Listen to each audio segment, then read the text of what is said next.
I'm JP Cole. And I'm Julie Cole. And we are the co-owners of Cole Wellness, which is a wellness center located in Irmo, South Carolina. We have a unique multidisciplinary approach to treatment in which we incorporate psychotherapy, health coaching, personal training.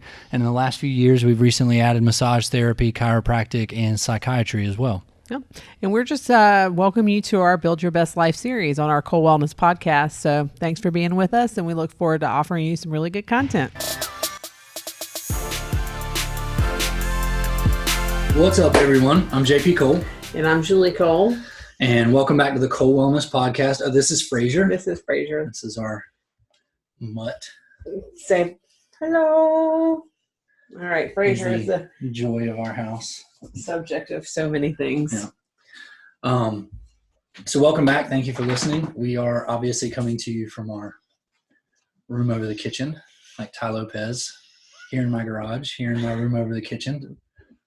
Right. This is our storage room, bonus room turned home office. Yeah. This was a cluster, you know what, about a week ago, and Julie turned it into an awesome little sitting area so that she could work. It looks great. Repainted. We've got a library in here now. Looks awesome. So thank you for joining us. We're going to start out with gratitude like usual. Why don't you lead us off on that? I was just thinking about if this had happened even 20 years ago, like where we would be, or maybe even 10 years ago, where we would be. So I was thinking about, my gratitude point is really the flexibility that today's technology affords us.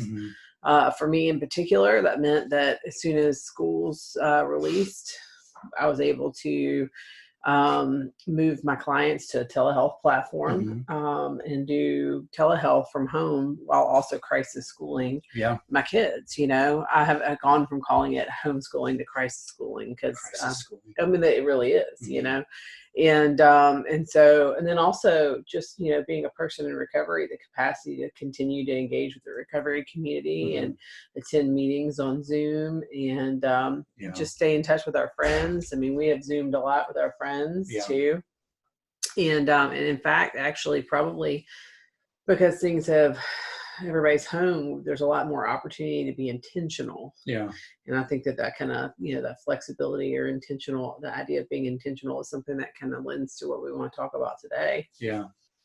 So, and I'm grateful for the ability we've still been able to connect with our clients. I mean, it was probably 2.5 weeks ago that we shut the gym portion down. Even though, what was it, yesterday, the governor. So we're filming this on Wednesday, April 1st. And the governor of South Carolina,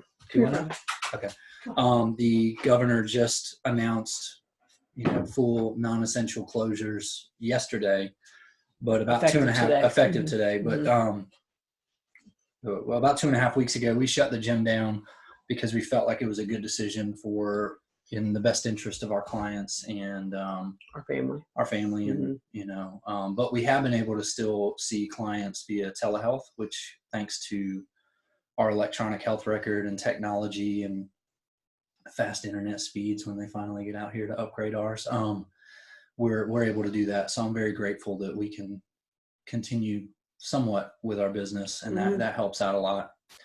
All right. So what we wanted to talk about today was the thought that I've had here recently is in our personal lives, in our work lives as psychotherapists, watching the media, interacting with friends and family, we're seeing all sorts of symptoms right now, emotional symptoms of frustration, sadness, disappointment, anger, a lot of different things going on for people.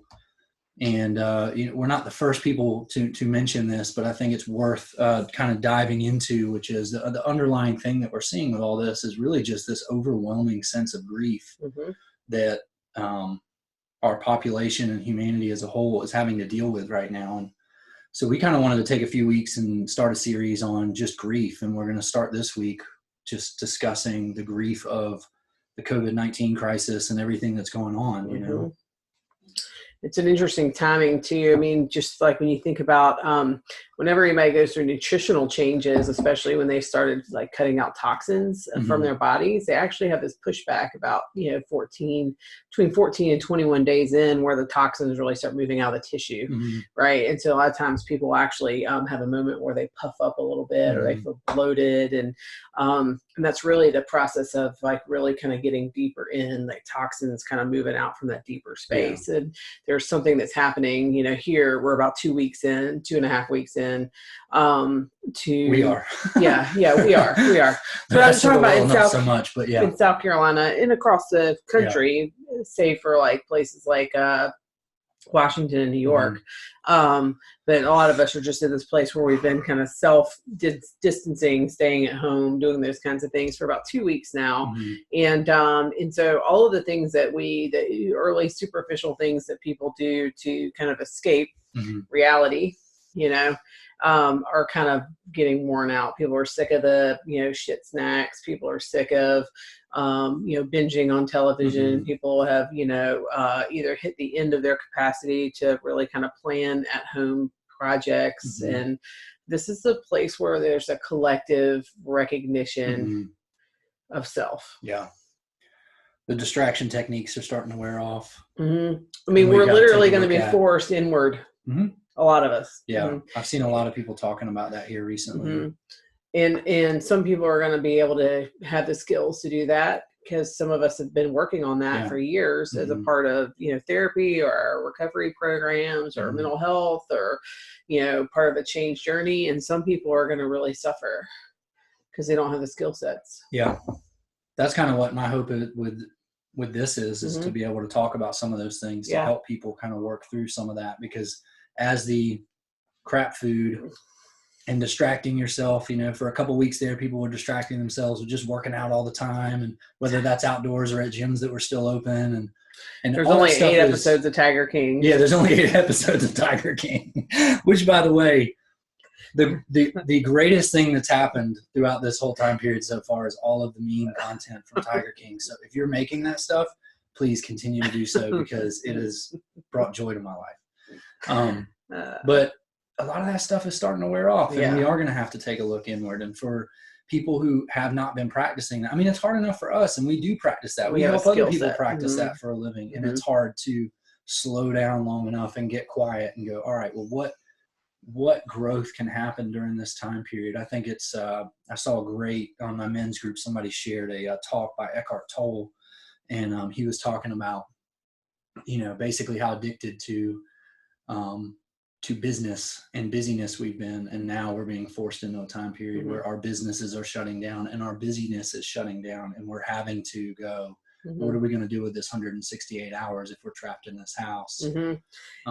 Interestingly, I was listening to Becoming Stillness by Richard Rohr this morning, and he actually he talks about how Eckhart Tolle thinks that, with the power of now, it's kind of being reframed as New Age, but it's really the ancient practice. And they said they call it this, the sacrament of the present moment, and so that's actually, this isn't a new thing. Right. Yeah. And so, and so that concept, how do you, and we can dig into that in a little while, but how do you deal with it now? Because, the prospect there is that the mind only has 2 operating systems: processing the past and worrying about the future. And that, you can't think your way into being present. Yeah. You have to experience it. Yeah. And even in the Becoming Stillness, Richard Rohr says that most people can't sit with humility, the suffering that their mind brings them. Ooh. Well, all of our suffering is of the mind, So back to the grief part, because the disconnect for a lot of people is really just all the emotions that we're experiencing that are bubbling up to the surface really are a recognition of, what are we losing? What are we collectively letting go of? What are we collectively having to reckon with? And this is like, more than any other time in our lifetime, in several generations. Yeah. We're experiencing this on a worldwide scale. Like nobody is exempt from the experience of this. Mm-hmm. And so it's something that's captivated the whole world. It's shutting down economies in the whole world. I mean, they just this morning on the Morning Brew talking about how, okay, so they're talking about how in China, you know, their factories are getting up and running again, but there's no market because the rest of the world is shut down. Yeah.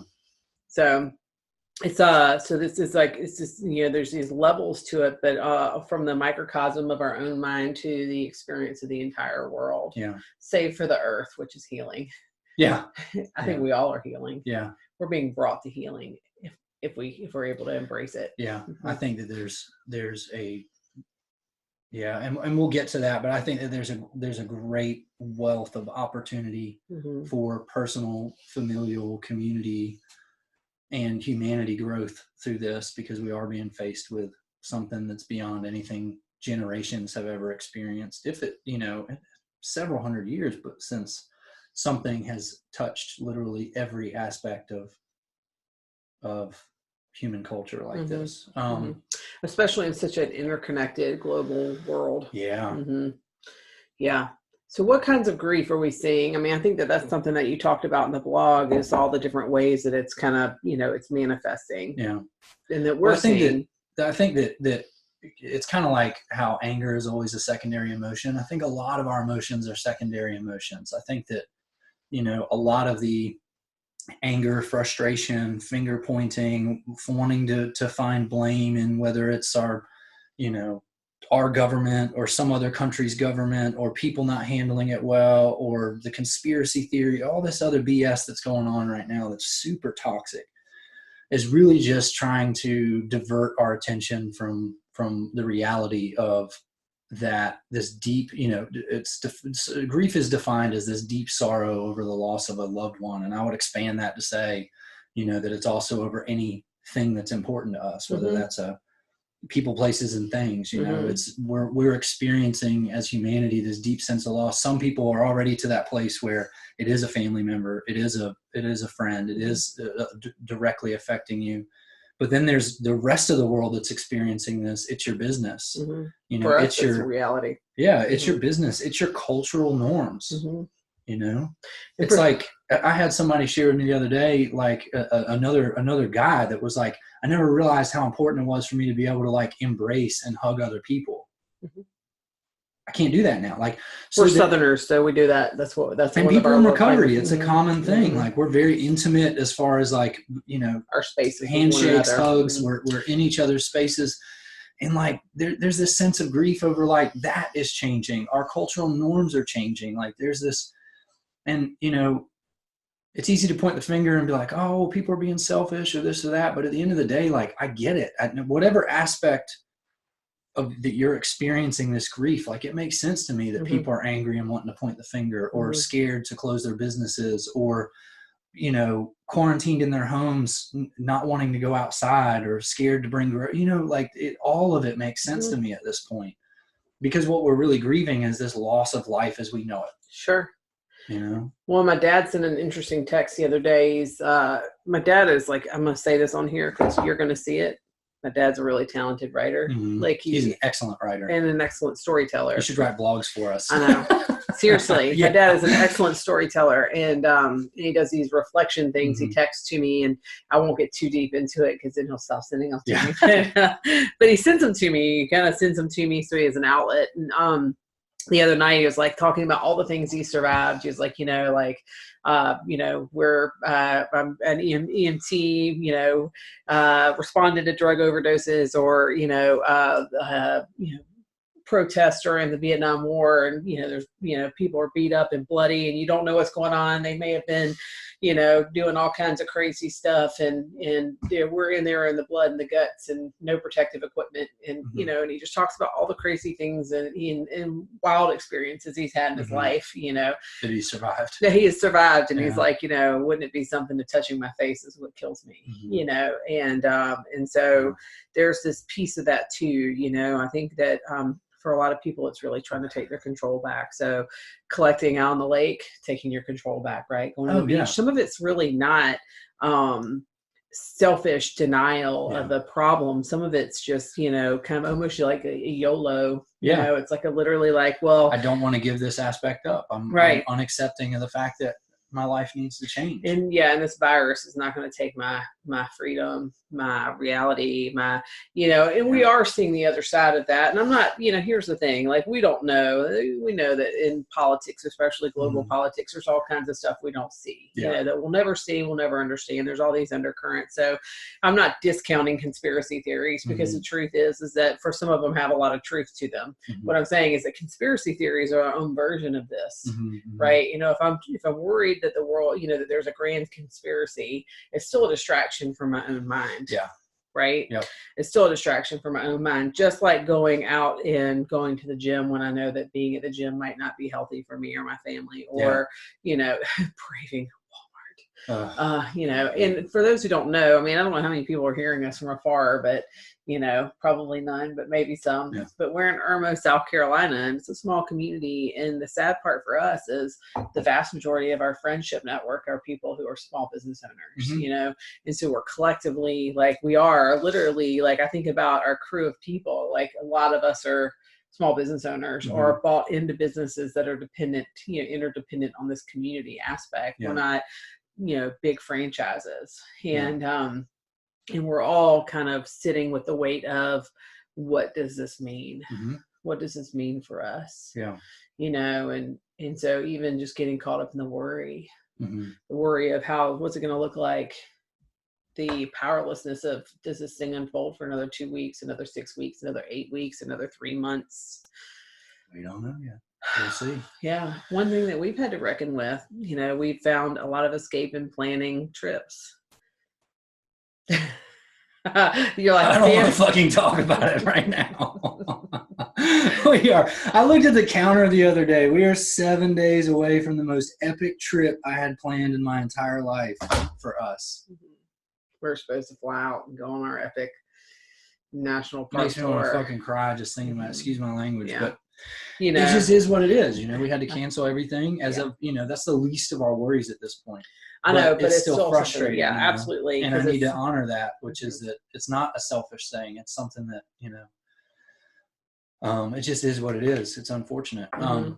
So even social distancing is a privilege for us. I'm thinking about, like, I'm watching these doctors and some of these leaders from places like India that are like, oh my gosh, literally they're having to punish people for coming out because they don't. And although people are laughing at some of those videos, and stuff, the truth is that they are literally trying negative reinforcement techniques to keep people inside, because if this thing unleashes in a community like that, it'll ravage their entire.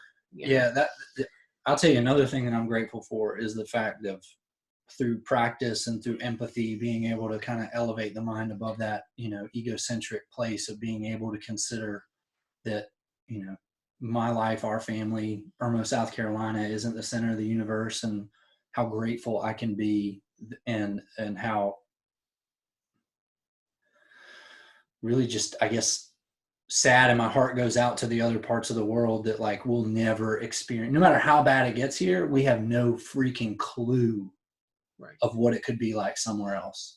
Well, we're interdependent, but totally separate from. So I think about these communities that are really, really connected, like African villages, where, like, the loss of one is the loss of the whole, right? Like, they are really, when we talk about community, we don't have a concept of what it's like for some of these communities, like, for them to lose, especially an elder. Oh yeah. Like, it's amazing to me how many people are going, well, it's just affecting old people. And it's like, well, we're losing our elders. Like, this is our history. This is our ancestry. This is our connection, and we don't have a community that celebrates that as much as some others. And so some others, some places, losing their elders is the most epic loss they can experience, the collective grief of that, and being able to sit in that with people and understand the importance of it too. And I think that, and how lucky we are. First world problems are, we're resigned to Zoom sessions and phone calls with our grandparents or the kids' grandparents every day, instead of, we all live under one roof and we're scared that we're going to get them sick. And which is the reality. We live in a densely, you think about the other day I Googled like world's top 50 most densely populated cities. And guess what? The U.S. doesn't have a single one of them. Right. But when you look at places like India or the Philippines, they have these huge cities that are so densely populated that if something like this were to get into those, how devastating it would be. So that helps me at least be grateful. Not that we're just grateful for the suffering that we have to endure is significantly different than the suffering that other people have to endure. And that doesn't discount our suffering. No. Right.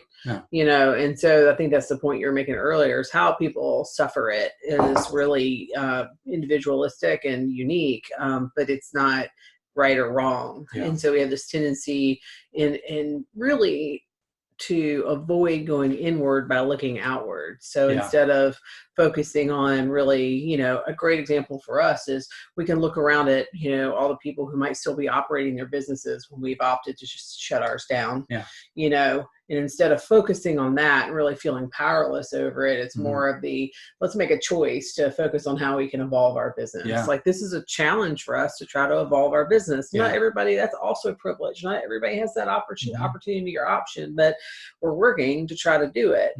And so one of the things I did was I took our storage room. This is just a little bonus room, and it's a storage room because we have no storage in this house. I gutted out all the storage stuff and I made it in a home office. And so we're able to continue doing our podcasting. We're able to do our telehealth sessions.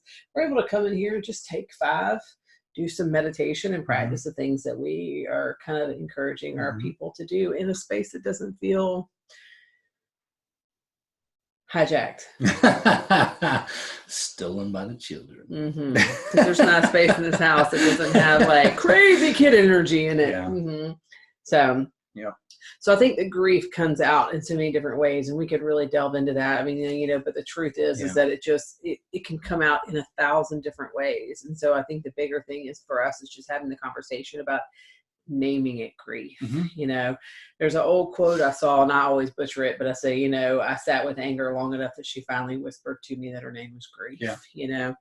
And it's that thing of, if we sit long enough, and we're willing to, and when we say suffering, we're talking about the suffering of reconciliation. The internal suffering. Yeah. It's reconciling truths, right? It's reconciling truths. And so that brings suffering because there's a disconnect, and the grief it comes from the disconnect from what we think is versus what it is, what actually is, or reckoning with the way that we escape, and really kind of contending with the truth of ourselves, which is really where the magic is too. That's the mystery of faith, by the way. When they talk about mystery, that's it. It's like, it's not found in a belief construct, it's found in the quiet experience, surrender. I was trying to think of the word surrender. So that's where the hope comes. But the surrender is painful. And it hurts. And I think the more important thing is that what we don't get to do nowadays is escape it. We really have to reckon with it. We have to reconcile it. I would be remiss to not bring up, for anyone who has never heard of it before, but the 5 stages of grief, and I think that's important to talk about. The 5 stages being denial, anger, bargaining, depression, and acceptance. And which, they're by not the way, there's in a linear fashion. That's important to know. I think a lot of people misunderstand that as like stage 1 is denial, then you move to anger, then you move to bargaining, right? And then eventually you bounce all over them. Yeah, it's all over the place. But this is, we're seeing a lot of that right now. The denial, the conspiracy theories, we're overreacting. It's just like the flu, yada yada yada. Whatever it is this place of denial of that this isn't really happening. I'm fine. You're fine. We're all fine. We're fine. It's fine. We're gonna be. It's all an overreaction. We're gonna be fine. And there was a time for me where I was thinking like that too, because what I didn't want to believe is that there's no way that the entire world could actually be shut down by this thing. Right? Well, it is. It's like the quote in the A Big Book they talk about. It's like coming out after storm and saying, "Gee, my ran the wind stopped blowing." Like this complete destruction. There's no freaking house there. Yeah. There's just like complete destruction. But it's just absolutely.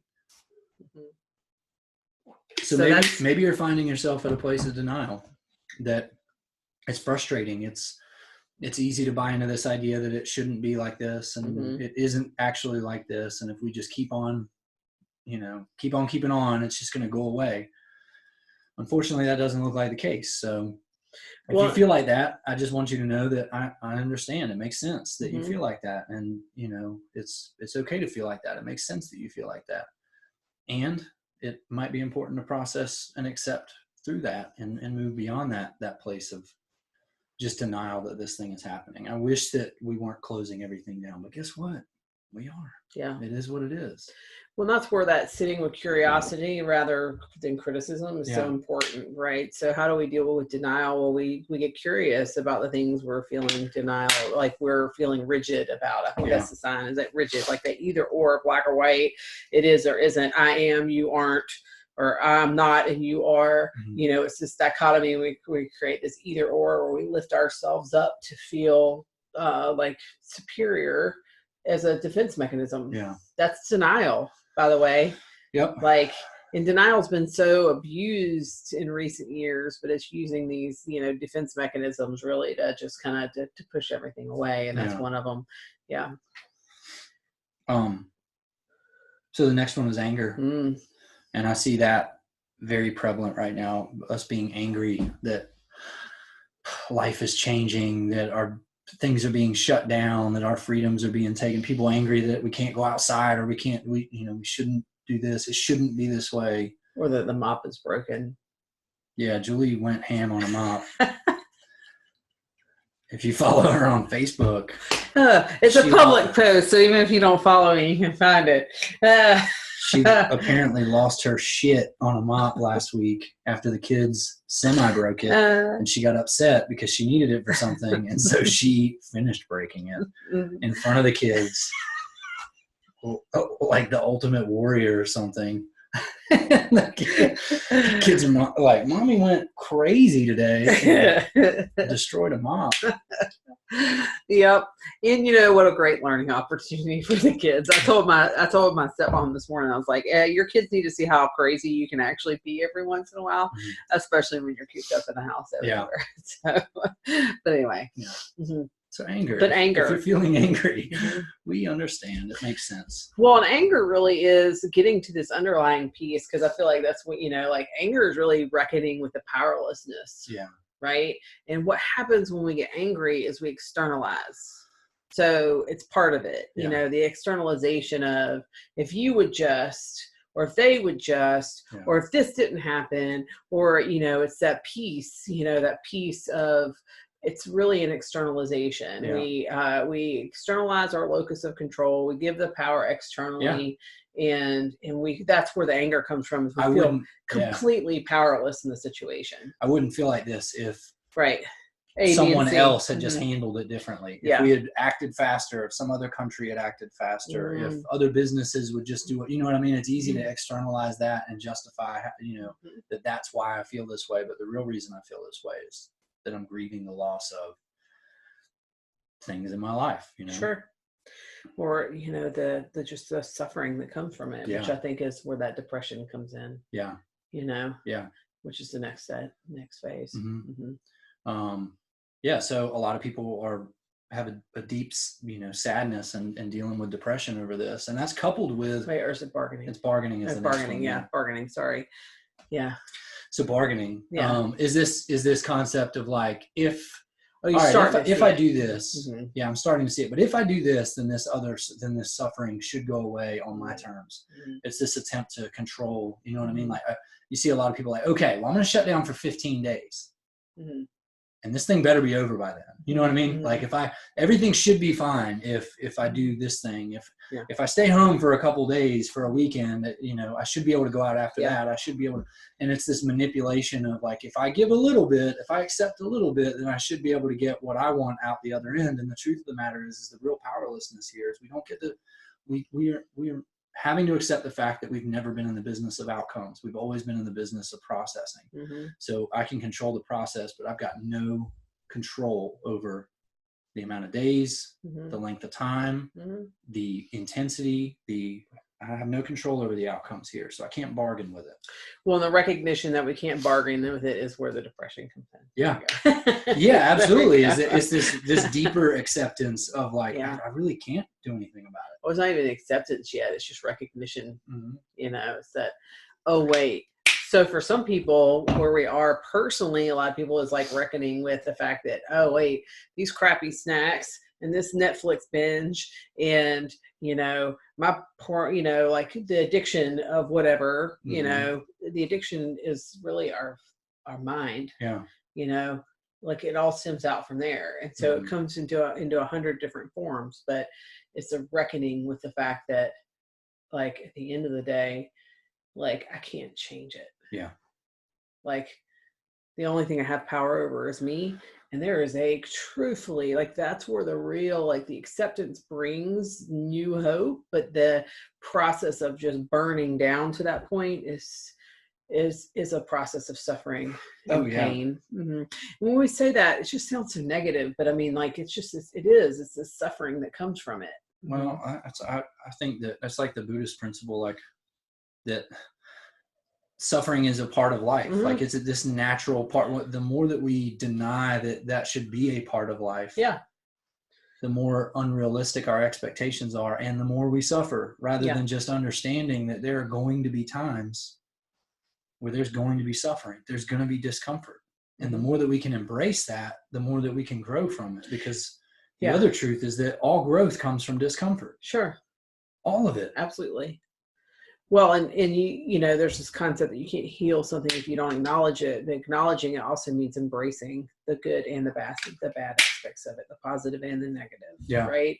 So what happens a lot of the times in the early stages of the grief process is people eliminate the negative. Yeah. Right. And so what happens a lot is people try to as Brene Brown would say, they try to silver lining it. And it's that piece where people actually in denial of the suffering actually create more suffering and disconnection and hurt. Yeah. Because the suffering is that disconnect between how it is and how I want it to be. Sure. So then there's the acceptance. Yeah. Mm-hmm. And what does acceptance look like? Generally, it's a quiet surrender for most people. I said when I did the content for Mary Adele and I's podcast, I talked about that. That it's generally not a hey, look at me. Yeah. Look at my. We have this concept of a comeback story, but usually it's just a quiet surrender. Mm-hmm. I mean, I think about how many of us talk about when we made life changes. It wasn't like I made every time I made a demonstration and we've cleaned out all the cupboards and we've made a commitment to do this, 2 weeks later, a week later, we're like, look at my new diet. Yeah. The quiet surrender is, you just like, it's just the quiet. It really is a quiet surrender. And so that's what's happening with a lot of people now. Yeah. A lot of people are hitting this place where they're really in one of these phases or vacillating between them. And really the acceptance process is, there's a hula hoop around me and the only thing I have control over is what's in it. Yeah. And many times I even only have control over what motion I take in it. Yeah. Right. I'm not in the business of the outcomes. I don't have control over that, but I have control over the process by what you were saying. Yeah. Right. By which I get there. So like even with my thoughts, the idea that we can control our thoughts, that's its own podcast series.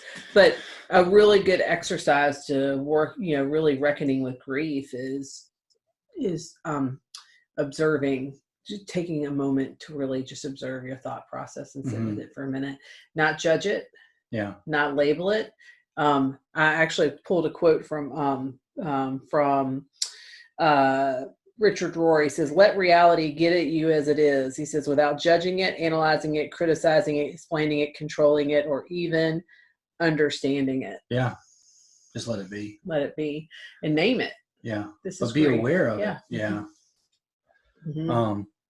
So that's the first piece of encouragement that we want to give is, can you take a little bit of this time and to sit quietly with your mind and figure out where you are in this process? Where is the anger coming from, the sadness, the disappointment, the fear, the worry?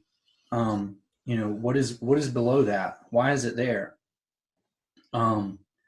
Get curious. Get curious about it. Curious, not critical. We talked about that a few weeks ago. Because most of the time what we do is we say, we get angry and then we get shamed, ashamed or hurt or frustrated that we're angry. Yeah. Only compounding our anger or our shame or our depression or our anxiety, and then in fact we create, that goes externally to our relationships, our reality. We just manifest that out. Yeah.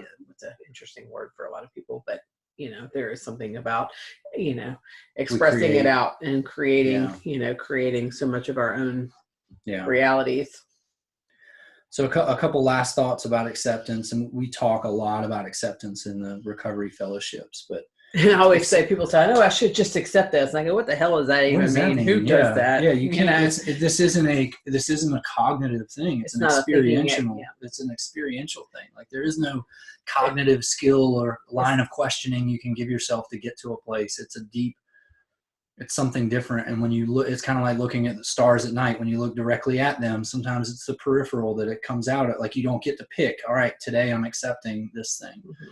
I can sit with process of like trying to get there. But acceptance is also not a static thing. It's not an arrival point. It's not like, okay, I have this thing in my life, and once I work through the other 4 stages, and I get to acceptance, now I'm there, and I just remain there. Like, no, I'm going to get angry again, and I'm going to get bargaining again, and I'm going to get depressed again. And I have moments of experiences of acceptance. It's a peeling of an onion. It's an evolution. It's like a ogre. So I think it's really important. Our go-to defense mechanisms, our go-to coping skills are always going to be. I had a friend one time who said they're still there. They just put on new costumes. Yeah. Right. So they still so our basic way, if your basic, go-to is to mistrust people, then you're always going to find yourself struggling with mistrust of people. Right. Like in some way, it's reckoning it.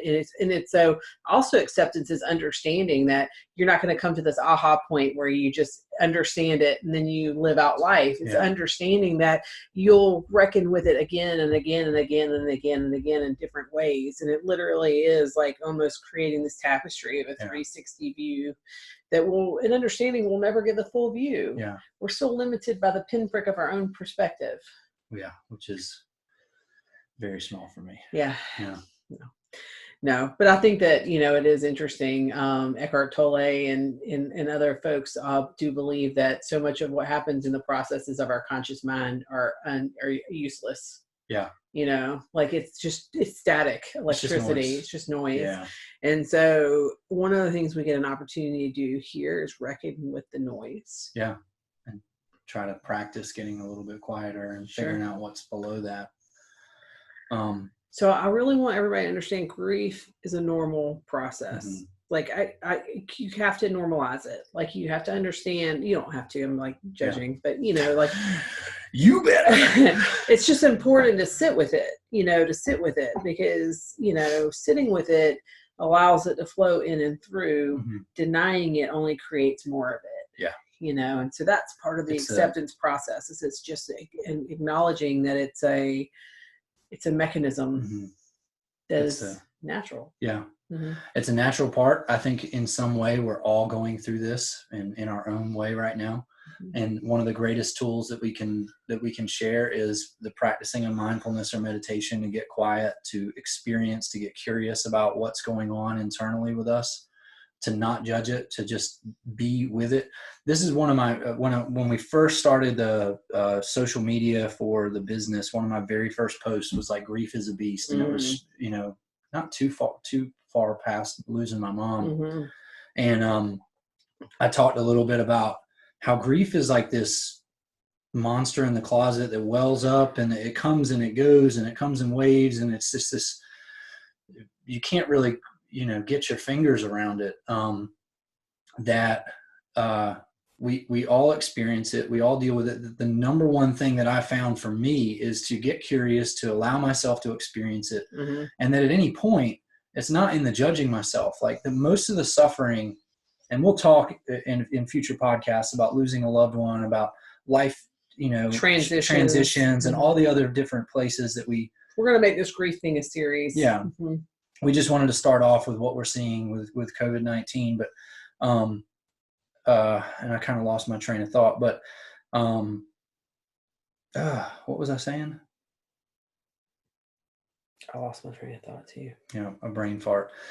But okay. So the thing that I personally struggle with grief is that I'm never where I expect myself to be, and I increase the suffering by telling myself I should be somewhere else. So like when I'm at a place where I just want to freaking listen to a song and cry in my car about the experience or the memory of this experience that I've had, I tell myself I shouldn't feel like that and I need to be somewhere else.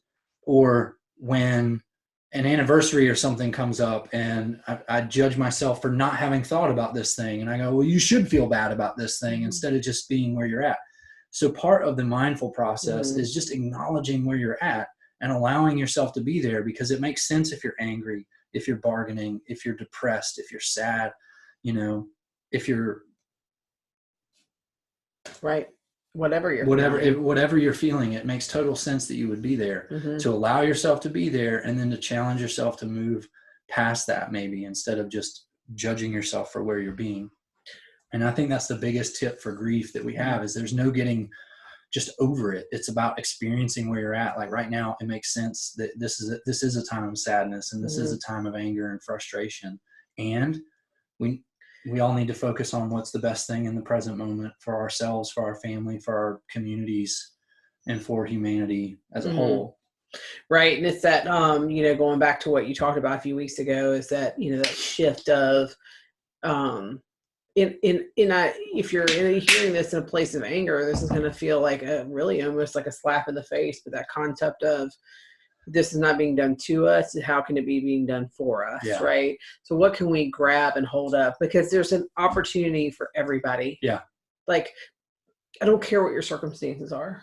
Like, I really don't care. I mean, like, it's not that I don't care deeply about what your circumstances are, but like, like everybody can grab an opportunity from this. Yeah. Right. The circumstances matter less than what you do with the cards that you have at your disposal right now. And this is a time where everybody, it's the great leveling field where everybody's having to reckon with this on some level. I was joking with one of my friends the other day, like, this is the first time where like this isn't just this self-imposed shit of like me going, well, you did it again, JP. Right. Like, it's not this horrible experience that you're having is 100% as a result of you got drunk and you screwed up again or whatever. Yeah. That we are all in this together, and we're all trying to figure this out together. And so part of our goal here is just to connect with whoever's willing to listen and whoever's able to listen, and let you know that it makes sense that you're feeling how you're feeling, and we get it. And we're here to help any way that we can. So did you have more? I was going to say, I would like to leave off with a couple of tools, and there's all kinds out there right now, and there's so many people doing content.